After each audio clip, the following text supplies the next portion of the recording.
Alright, video number 2 about the military entrance processing. I've already told you in the first video about, like, everything that happens, you know? My next video is after I got the A-OK that I passed my physical from the doctor.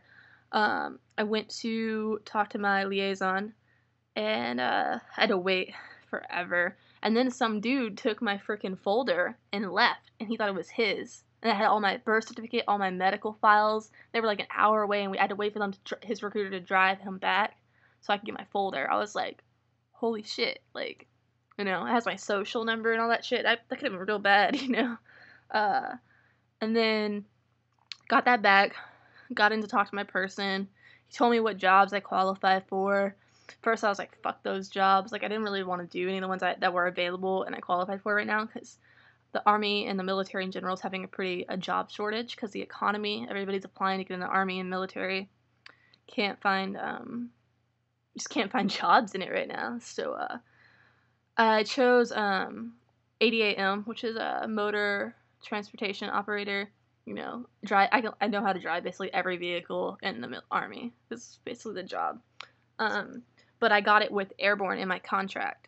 The key when you're doing contracts is fucking fight for what you want. If they don't have the job you want and you qualify for it, be like, I'm not signing. I wasn't really super stoked on the job I got, but I was like, I would take this job if you give me airborne, because that's what I really want. I want to be a paratrooper. I want to get my little wings. I want to, you know, jump out of planes. So I got that after they talked on the phone for like 30 minutes. So I got that job, and that was really cool. And then you sign like all this paperwork, you know, biometrically signing, saying like you're down to a list, and then they take you into another room. You do like an FBI check, and they fingerprint you on this machine, and it's like all electrical, and you have to be really careful how like much weight you put on your fingers, and it sends to the FBI, and they have your fingerprints like a minute flat. Then they ask me like if I die, like they'll give me $100,000, like who would I want to get that money? And I was like, my mom, you know. And then they were like, well, who do you want to identify your body if something happens to you?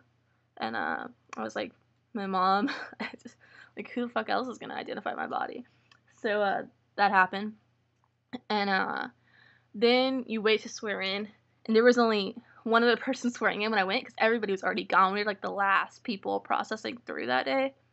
So we walk in, and I had one of the other people that I came with who wasn't swearing in the day take some pictures for me. So that was cool. So we walked in, like, you stand there and they like tell you how to, you know, stand properly, and like when the head person comes in you go hooah really loud and like whatever. So we did that, and then, you know, like you swear in, and it's kind of crazy. It's like you start saying that stuff and you're like, damn, I'm signing my life away for 4 years. Like, I'm committing, and basically if you're going in the military right now, like, you're gonna go to war. Like, I mean, I'm gonna go to Afghanistan or somewhere, you know, like it's gonna happen. So did that, and then after I swore in, I went back and talked to my recruiter and filled out some more paperwork and like biometrically signed it with my fingerprint. And then they gave me like an army backpack and like a book with like everything you need to know, and like a book for like physical fitness training, and a shirt and all this shit. So I got all this cool shit, and then I went back to my recruiters, filled out some more information, and then within 72 hours you have to like fill out future soldier information if you're in the Army. So I did all that, and they have like a fancy Army email and training. And if you do your future soldier training, like I'm an E1 right now, if you do your future soldier training, you can move up to E2 in rank.